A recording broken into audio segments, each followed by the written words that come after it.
안녕하십니까. 신랑 신부는 어떻게 해도 다 이쁘죠.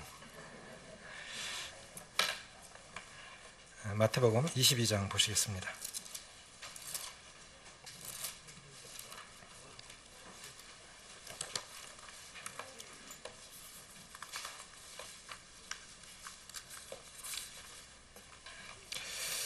이번 주 금요일부터 주일까지 복음 집회입니다.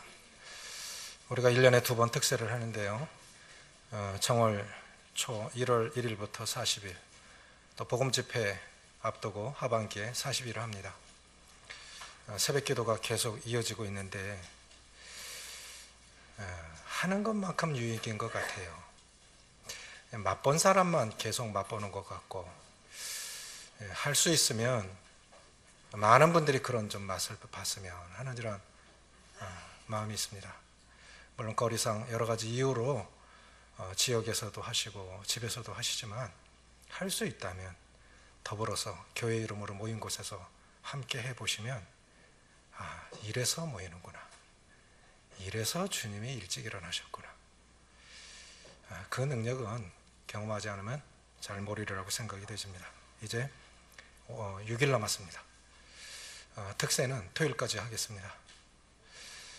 또 특세에 참여하시는 분들을 위해서 기도해 주셔서 또 감사를 드립니다. 마태복음 22장 1절부터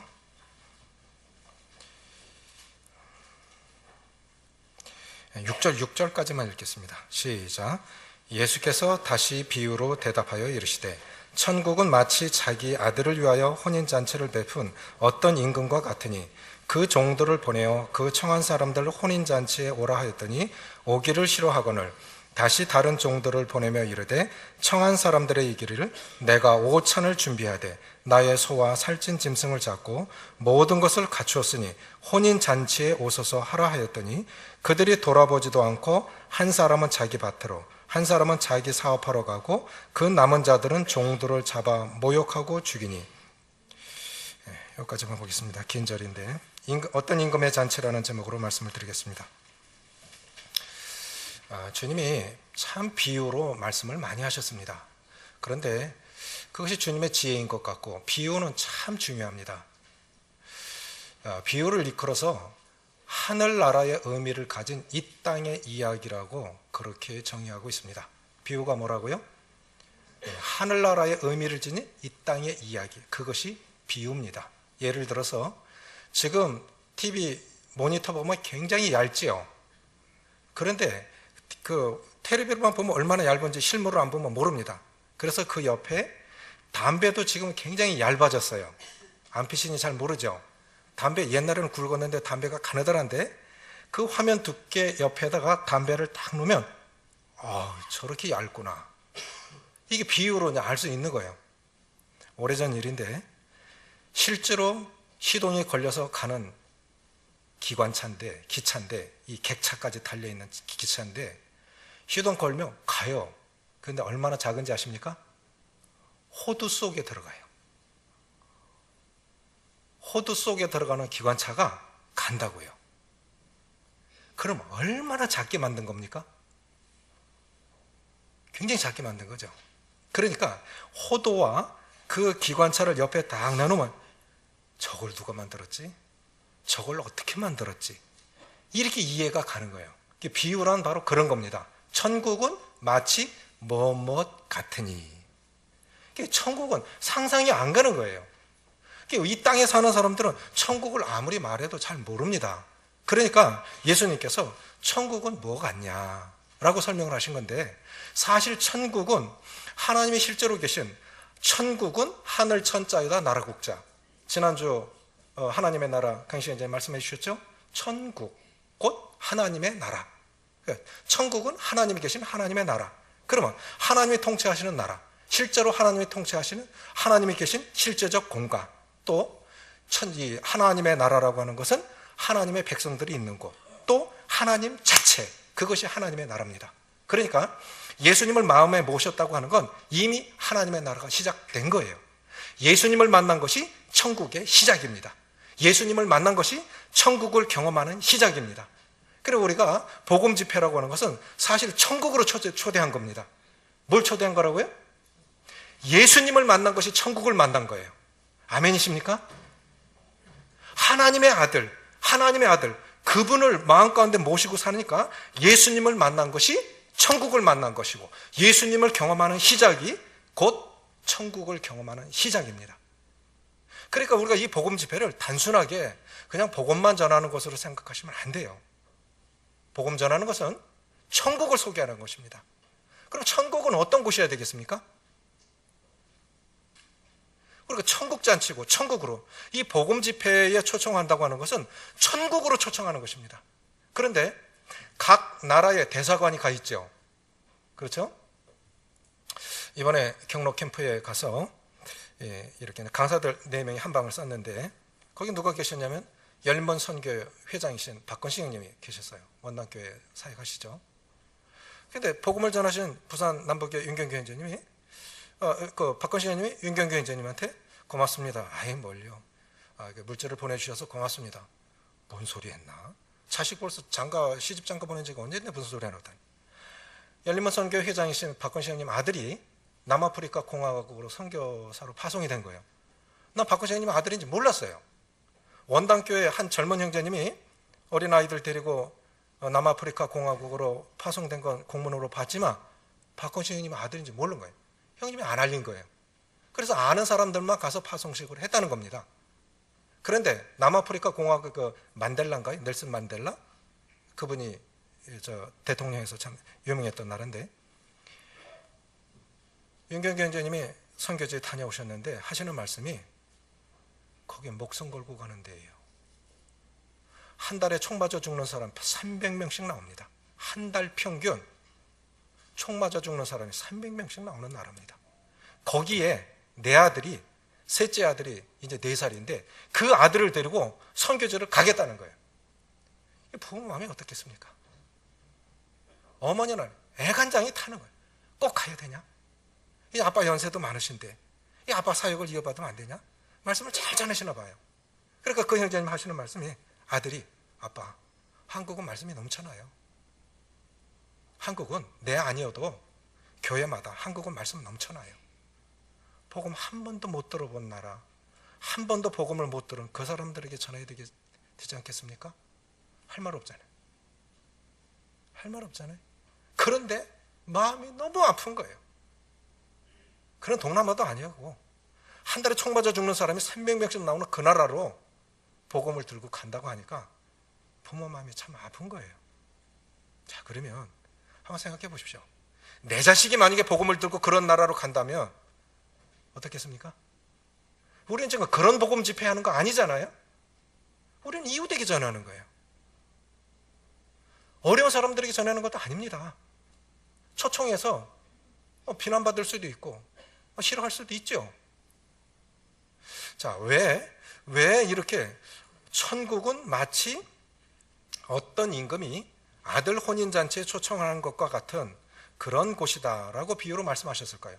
2가지입니다. 소극적인 의미에서 그런 초청을 거절했을 때의 최종적인 결과는 심판이다. 복음을 못 들어서 이렇게 구원받지 못했다면 참 안타까운 일이지만, 복음을 계속 듣고도 계속 초청하고 그렇게 했는데도 본인이 거절했을 때의 최종적인 결과는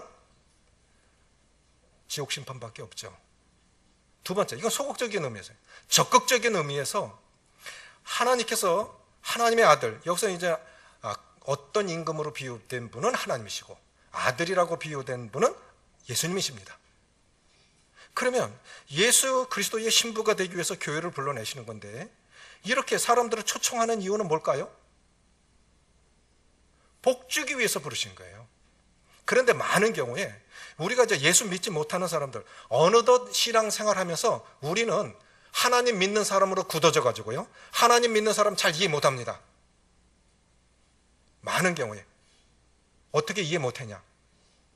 사실 내가 어떻게 저걸 믿을 수 있었지? 저도 한 번씩 복음을 전하면서 느끼는 게, 저 사람이 뭐입니다. 나는 이걸 어떻게 믿을 수 있었지? 구미에서 최은저 자매님이, 아이고, 나 하루 종일 피곤해 죽겠는데 또 이렇게 밤마다 또 스태프들 모여서 점검을 하는데 오라는 거예요. 복음을 전하는데 이 말씀은 믿어지는데 이 말씀은 안 믿어진다. 그거 안 믿어질 수 있어요. 안 믿어질 수 있어요. 믿어진 게 신기한 거지, 믿어진 게 기적이지, 안 믿어진 게 정상입니다. 나도 그거 못 믿었었거든요. 예수님이 홍해바다, 하나님이 홍해바다를 가르셔서 물이 포도주가 돼? 그걸 제가 어떻게 그걸 믿어졌어요? 그 제가 믿은 거 아니고요, 성령께서 믿게 해주신 거예요. 그분이 예수님 믿고 믿음을 고백하고 그날 밤으로 돌아가셨어요. 안 믿는 분들을 이 복음 집회 초청을 하면, 여기 보십시오. 4절입니까? 3절 시작. 그 종들을 보내어 그 청한 사람들을 혼인잔치에 오라 하였더니 뭐라 그럽니까? 오기를 싫어하거늘. 5절 시작. 그들이 돌아보지도 않고 한 사람은 자기 밭으로 한 사람은 자기 사업하러 가고. 이걸 이해하시라는 거예요. 오기 싫어하는 이유를 이해하시라는 거예요. 왜 오기 싫어하는? 오기 싫어하는 그 이유가 있다니까요. 우리도 지난날 그랬어요. 제가 어렸을 때 전에 말씀드렸죠. 저희 할머니가 이제 어머니가 자주 아프셨으니까, 아프시면 저희 할머니가 그냥 무당을 데리고 와요. 그럼 밤새도록 구슬해요. 정말 신기합니다. 무당 굿하는 날은 작둔날을 거꾸로 끼워놔요. 작둔날이 밑으로 내려가 있었는데 그날을 위로 뒤집어 끼워요. 그리고 그 위에서 맨발로 칼춤을 추는데 안 다치는 거예요. 이게 귀신이에요, 귀신. 그러니까 하여간 나아요. 그럴 때마다, 어머니 아프실 때마다 이제 무당 데려와서 그렇게 구슬해요. 그렇게 거기에 계속 익숙해지다 보니까 할머니가 또 저를 데리고 무당집에 이렇게 한 번씩 가요.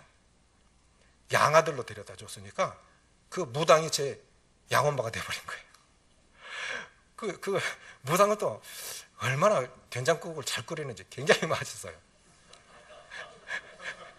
그 집에서 먹고 그렇게 있으니까 자연스럽게 악령에 그냥 자연스럽게 접해진 거예요. 그러다 보니까 이제 농사철 되면은 일손이 참 바쁘잖아요. 아이들 돌볼 시간은 없고. 그러니까 아이들을 다 교회를 보냈다고요. 그럼 교회에서 빵도 주고 놀이도 가르쳐주고 다 해요.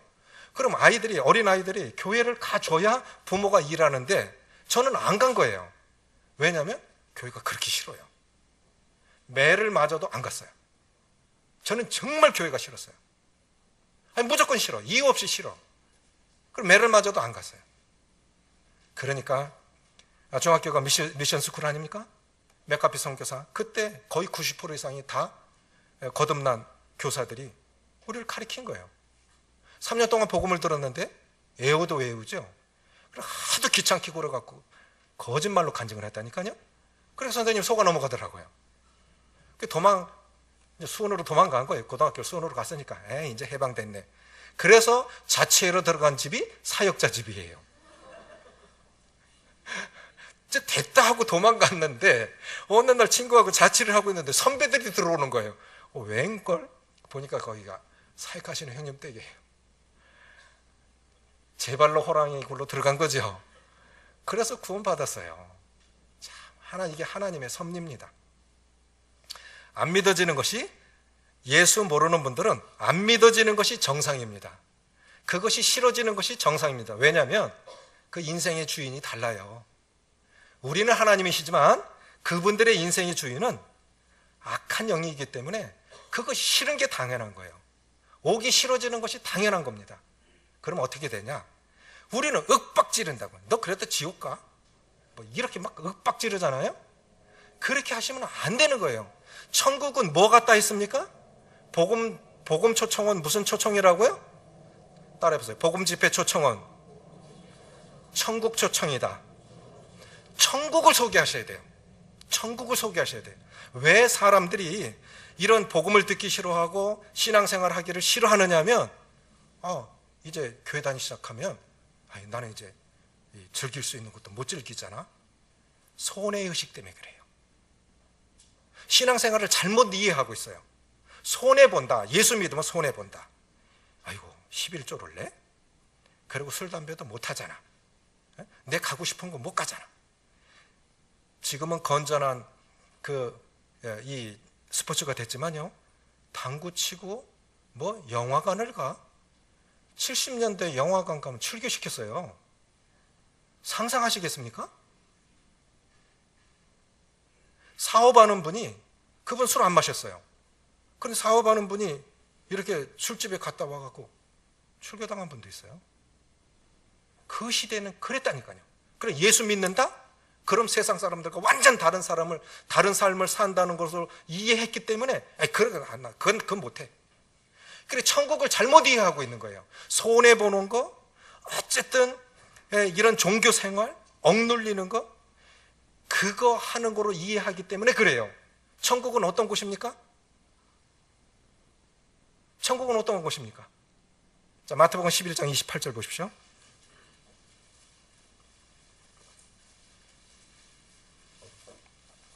인쇄물은 쭉 읽어보시면 되고,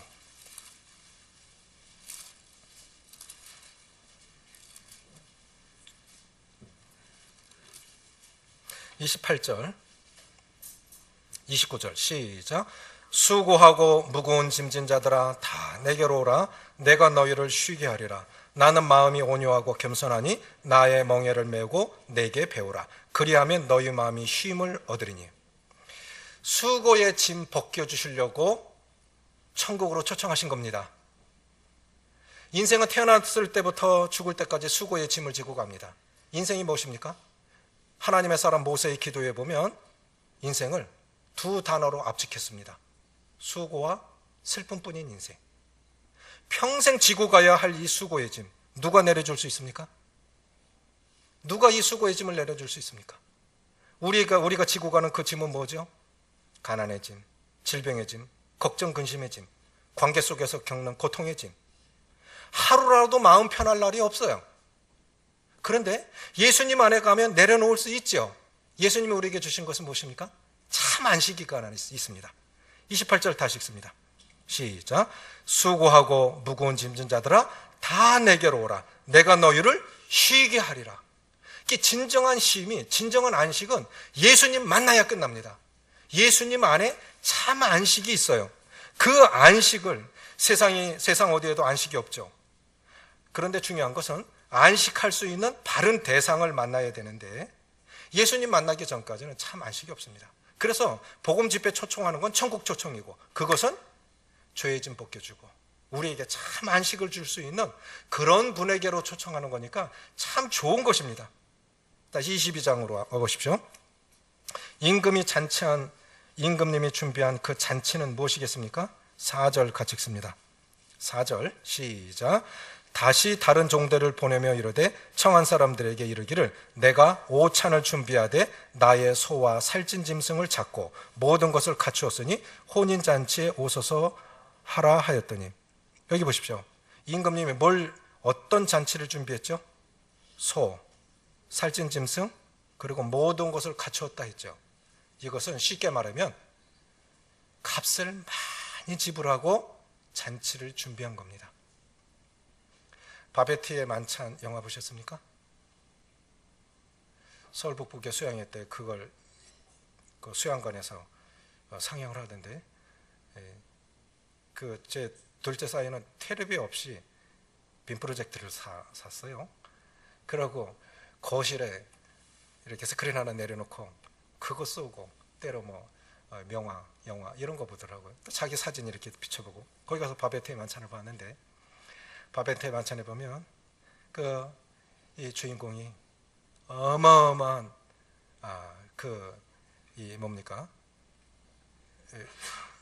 몇백억, 몇십억 이렇게 받는 거 그거 뭐죠? 이렇게 한번 복권에 당첨이 돼갖고 프랑스 사람인데 어마어마한 돈에 당첨이 됐어요. 그런데 그 어마어마한 거액을 한 번의 만찬을 위해서 다 쏟아붓어요. 죽을 수밖에 없는 나를 보호해주고 살려주셔서 고맙습니다. 내가 프랑스 요리사인데 프랑스로 돌아가면 죽어요.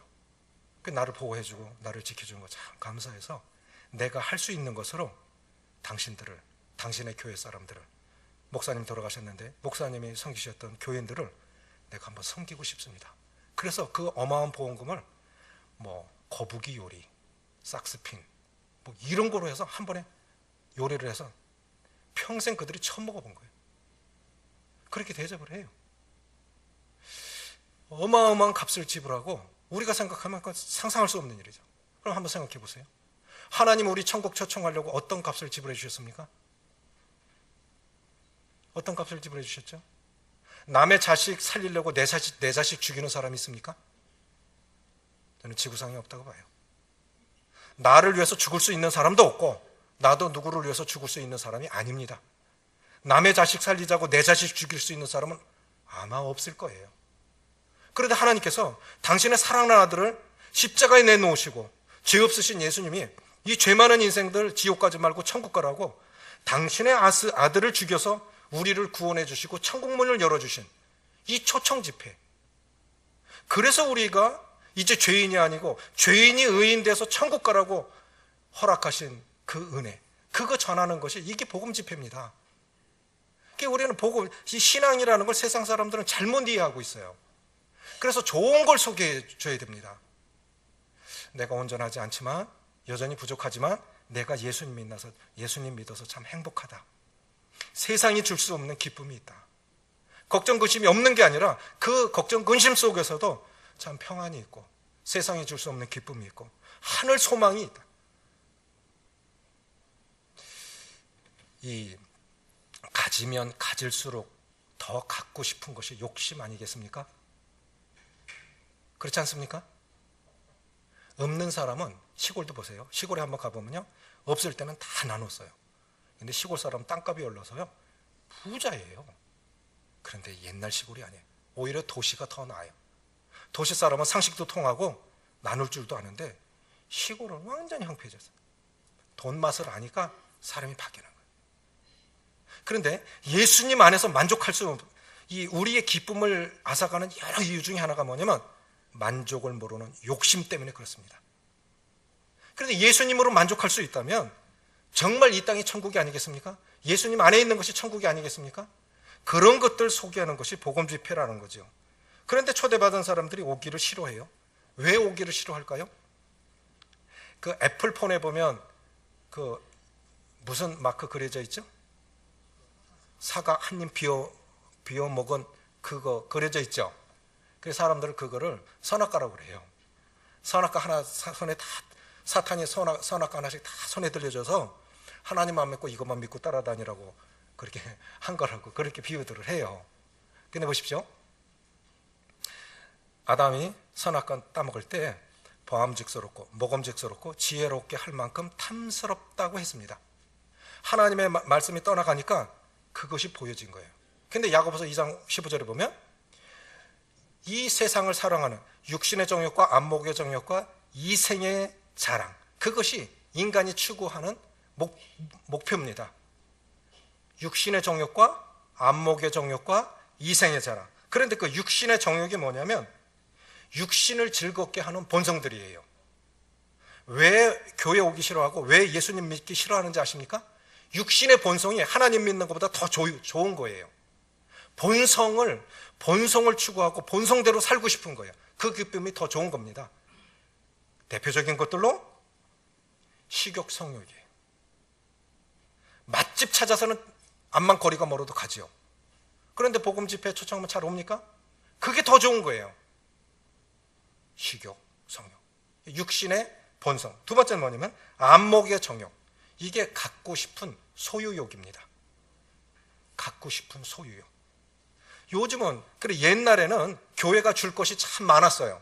먹을 것도 주고 또 놀이기구도 주고 많은 것들 지식도 전달해주고 교회가 줄 것이 많았는데 지금은 세상에 너무너무 좋은 것들이 많아요. 이 본성을 자극하는 세상이 좋은 것들이 너무 많기 때문에 교회가 그런 면에서 매력이 없는 거예요. 이걸 우리가 아셔야 돼요. 그러니까 사람들이 복음에 관심이 없구나. 그러니까 사람들이 그래 잘 살수록 하나님을 안 찾는구나. 박신경 님이 한 30년 전입니다. 제 대명동교 초창기 때 일본을 다녀오셔서 하신 말씀이 한국이 잘 살기를 원치 않습니다. 70년대만 해도 잘 못 살았잖아요. 한국이 잘 살기를 원치 않습니다. 그래갖고 내가 형님 조금 미워했어요. 뭐 그럼 계속 보릿고개 겪으면서 살으라고? 근데 이유가 있어요. 물질과 신앙은 반비례한다는 겁니다. 실제로 선교지가 그래요. 그래서 선교지도 골든타임이라는 것이 있답니다. 골든타임. 그거 놓치면 이제 복음이 안 들어간다는 거예요. 그런데 보세요. 지금 점점 감소되잖아요. 그렇죠? 소련의 시베리아 불꽃 저자를 저희들이 만나봤잖아요. 대명동께서 삼중 통역으로 통역을 들었는데 단 것을 몰랐대요. 평생 단 것을 먹어본 적이 없대요. 시베리아로 이주시키는데 마른 생선 짠 거 먹고 나서 너무 목이 말라서 이렇게 차에 매달린 고드름 이렇게 핥아 먹으려고 하는데 고드름에 혀가 탁 달라붙어서 정말 힘들게 뗐다. 잠 안 재우고 불빛 아래서 때려갖고 두개골이 깨졌다. 그리고도 믿음을 지켜냈다. 독일의 성도들이 돈 줘갖고 풀려나서 자유세계에 나가거든 이걸 알리세요. 소련의 지하교회 성도들이 어떻게 믿음을 지켜가는지 이거를 알리세요. 그래서 당신이 나가는 거니까 잊지 마시라. 그렇게 복음에 전해졌던 소련이 자유화되니까 완전 달라졌다는 겁니다. 그래서 지금 너무너무 잘 사니까, 한국이 너무 잘 사니까 마음이 부해요. 심령이 가난한 자에게 복이 임하는데 지금 한국은 너무 잘 사는 거예요. 그 너무 잘 사는 사람들한테 예수 믿으라고 그러니까 어려운 겁니다. 우리가 그걸 이해하셔야 돼요. 세 번째는 뭐냐면 육신의 정욕, 그것은 전 식욕성욕 같은 본성적인 것들, 안목의 정욕, 갖고 싶은 소유욕, 그 다음에 이생의 자랑, 그것이 과시욕이에요. 나 예수 믿었다고 자랑하는 것보다요, 나 이런 차 타고 다니는 사람이야. 저희 집 앞에 제가 보니까 최소한 3억 이상 가는 것 같아요, 차가. 근데 안 움직여. 그분은 늘 노란 스포츠카를 타고 다녔는데 어느 날 새 차가 왔는데 어디가 앞이야 할 정도로 너무너무 멋지게 만들어 놓은 차인데요, 제가 봐도 한 3억은 갈 것 같아. 근데 2달 동안 한 번도 안 움직였어. 그 자리에 그대로 있어. 그 자리에. 그럼 왜 산 거예요? 나 이런 차 주인이거든. 근데 이 시대에 자랑할 게 없으니까 우리 내면의 세계가 아니라 껍데기 자랑하면서 다니는 거예요. 이 시대 사람들이 그래요. 나 좀 봐줘. 나 이런 사람이거든. 그러니까 껍데기 자랑하면서 다니니까 그런 사람들에게 지금 주님을 전하려니까 참 어려운 겁니다. 내가 보니 너는 나만도 못한 것 같은데 이렇게 한 수 깔고 보니까 그런 사람에게 안 보이는 영의 세계를 전하려니까 얼마나 어렵겠습니까? 그러니까 삶으로 보여줘야 돼요. 너 근데 만족해? 너 근데 만족해? 너 행복해? 너 지금 행복해? 그 근본을 터치하지 않으면 안 온다고 하는 거죠. 그래서 이들이 거절을 하는 겁니다. 그래서 10절 보십시오. 그렇게 오기 싫어하고 거절하는데 6절입니다. 6절 먼저 보십니다. 그 남은 자들은 종들을 잡아 모욕하고 죽이니. 실제로 이렇게 고난받는 선교사들, 성도들도 있죠. 또 10절 같이 읽습니다. 시작. 종들이 길에 나가 악한 자나 선한 자나 만나는 대로 모두 데려오니 혼인잔치에 손님들이 가득한지라. 여기서 보십시오. 여기 길은 인생 사거리를 말합니다. 인생 사거리로 나가십시오. 기억되는 대로 어쨌든 우리 책임을 다 하셔야 될 것 같습니다. 증인의 책임은 무엇이겠습니까? 본대로 말하는 거예요. 그런데 요즘은 본대로 말하면 후환이 있을까 봐 말 잘 안 하잖아요. 그건 자기 책임을 지금 외면하고 있는 거거든요. 예수님이 그 제자들을 증인이라고 말씀하셨어요. 너 먼저 예수님 만났잖아. 경험했잖아. 그거 말해라.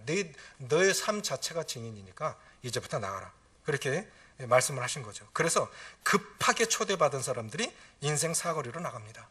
그래서 남녀노소 불문하고 빈부귀천을 물어나고 만나는 대로 청하여 데려오라. 그런데 여기서 참 조심할 것이 있어요. 누가복음 14장에 보면 누가복음 14장 23절에 동일한 내용이 나오는데 강권하여 내 집을 채우라는 말씀을 사람들이 잘못 이해해요. 강권이라는 이 말은 헬라어로 아난카손이라는 말인데 이 말은요 아난케라고 하는 말에서 유래했다고 해요. 아난케가 뭐냐면 필요하다라는 뜻입니다. 필요하다. 네가 필요해. 하나님의 잔치에, 혼인잔치에, 하나님의 아들의 혼인잔치에 참여하기 네가 필요해. 이 강권이라고 하는 것은 강제로 데려오라는 그런 말이 아니라 끝까지 포기하지 말고 끈질기게 설득하여 데려오라, 이런 뜻입니다. 포기하지 말고 끝까지 끈질기게 설득하여 데려오라, 이런 뜻이죠. 그러니까 이게 뭐냐면 인격에 호소하라, 이 뜻입니다. 뭐에 호소하라고요? 인격에 호소해라. 그런데 강제성을 그렇게 하면 이제 마음이 다치는 거예요. 그러면 역효과가 납니다. 니네 잘 믿어. 왜 그렇습니까? 특별히 인도자, 전도자들이 정말 조심해야 돼요. 인격으로 대하지 않으면 상처받고 더 물러갑니다. 상처받고 더 물러가요. 그래서 교회를 나쁘게 말하고 다닌다고요. 그 사람만 안 오는 게 아니라 그 사람이 교회를 나쁘게 말하고 다닌다고요. 안 믿어도 괜찮아. 그런데 안 믿어도 뭐 네 자유니까 안 믿어도 괜찮은데 내가 믿은 하나님 한번 와 들어봐 줄래? 한번 들어볼래? 이렇게 인격에 호소하고 설득하는 거예요. 존중히 여기면서. 그런데 우리가 조금 열정이 지나치다 보면 상처를 줘요. 그거는 잘못하는 거예요. 예수님을 잘못 전하는 거예요. 오히려 그렇기 때문에 문이 더 닫힐 수도 있습니다. 자, 다 준비됐습니다. 모든 것이 준비됐다고 했는데 오기만 하면 돼요. 중동의 결혼, 예수님 사역할 때 제일 처음 사역을 어떻게 시작하셨습니까? 가나 혼인잔치죠. 그 갈릴리 호수 바로 옆에 그 가나 지역이 있습니다. 가나 혼인잔치, 예수님의 사역 잔치집에서 시작하셨습니다. 그러면 사실 우리 신앙생활 하는 것이 잔치여야 되지 않습니까? 복음잔치고 천국잔치여야 되지 않습니까? 다 준비됐다고 그랬습니다. 그런데 보십시오. 다 준비가 됐는데, 다 초청을 받았는데 다 잔치에 들어간 건 아니에요. 왜냐하면 그 주인이 예비한 옷을 입고 들어가야만 잔치를 즐길 수가 있습니다. 그런데 갑자기 초대받은 사람이 무슨 준비할 시간이 어디 있겠어요? 가난한 사람이 예복이 어디 있습니까? 입는 옷도 있을까 말까인데 그 시대에 예수님이 다 준비해 놓으신 거예요. 근데 많은 사람들이 이렇게 생각하죠. 교회 가면 술, 담배 다 끊고 가야 되잖아. 이것저것 다 끊고 가야 되잖아. 그게 아니죠. 예수님 다 준비해 놓으셨는데 예수 믿으면 그 후에는 저절로 끊어지는 건데 거꾸로 생각하니까 못해요. 예수님 믿고 나면 끊어집니다. 믿고 들어오는 것이 아니라 믿고 나면 끊어지는데 잘못 이해해요. 그렇게 해서 설명해 줄 필요가 있죠. 영국 여왕이 어느 날 이렇게 사냥을 나갔는데 자기가 하는 게 아니겠죠. 신하들을 통해서 나갔는데 그 영국은 뭐 바바리 코트 참 유명하잖아요. 어느 안개 많이 끼고 비 많이 오니까 안개가 자꾸 끼고 이슬비도 내리니까 지척이 분간이 안 가는데 길을 잃어버린 거예요. 산중에서. 그런데 마침 그때 주변에서 양을 키우고 있는 목동이 있었습니다. 이 여왕이 이런 걸 지켜보고 있었는데 길을 잃은 거예요. 큰일 난 거예요. 여왕이 준비한 것도 없는데 비 맞고. 목동의 안내를 받은, 목동은 눈 감고도 찾아갈 수 있는 길이니까 아무리 험중해도 안내를 해서 안개 지역을 벗어났어요. 한참 후에 여왕으로부터 초대장이 왔어요. 어디로 초대한 겁니까? 영국 왕궁으로, 여왕이 사시는 왕궁으로 초대를 했는데 누굴 초대한 겁니까? 목동. 초대를 받았는데 단 두 문장으로 초대가 됐습니다. 지금 오라. 지금 오라. 무조건 오라. 이게 뭘 말하는 거예요? 지금 오라. 우리가 지금 초청하지 않으면 그 사람 예수님 복음 못 듣고 죽을 수도 있습니다. 지금입니다. 보라. 지금은 구원받을 만한 때요. 보라. 지금은 은혜로다. 은혜의 날이로다. 언제라고요? 지금입니다.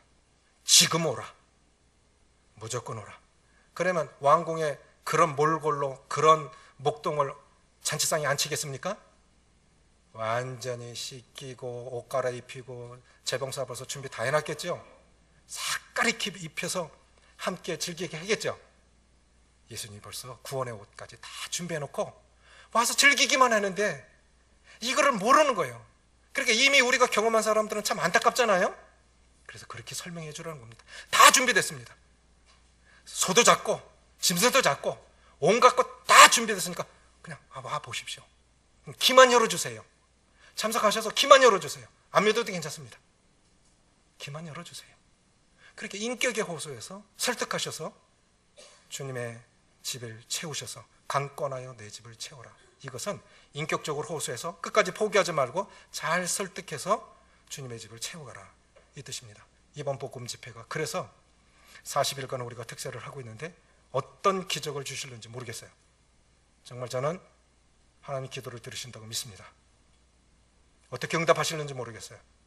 많은 기도 제목이 나왔습니다. 저는 매일 그 기도문 보고 기도하는데 가져가셔서 부족하면 말씀하십시오. 그래서 꼭 같이 기도로 동역하셔서 구원받기로 예비된 분들이 다 구원받을 수 있도록 기도해 주시기 바랍니다. 기도하시겠습니다.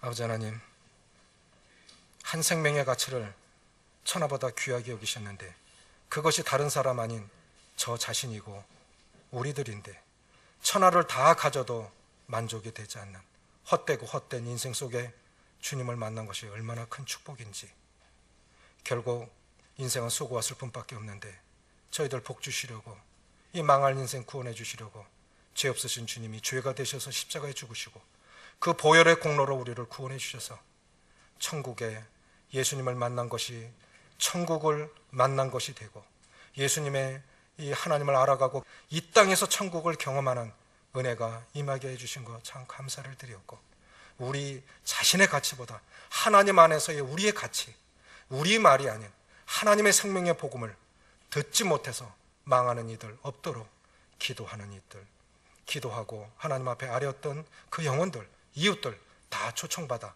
이 가을에 하나님을 만나 복된 삶을 살아가는 은혜가 임할 수 있도록 가정과 교회와 이웃에게 그런 놀라운 복이 임할 수 있도록 축복하시기로 원하며 우리 주 예수님의 이름으로 감사하며 기도합나이다. 아멘.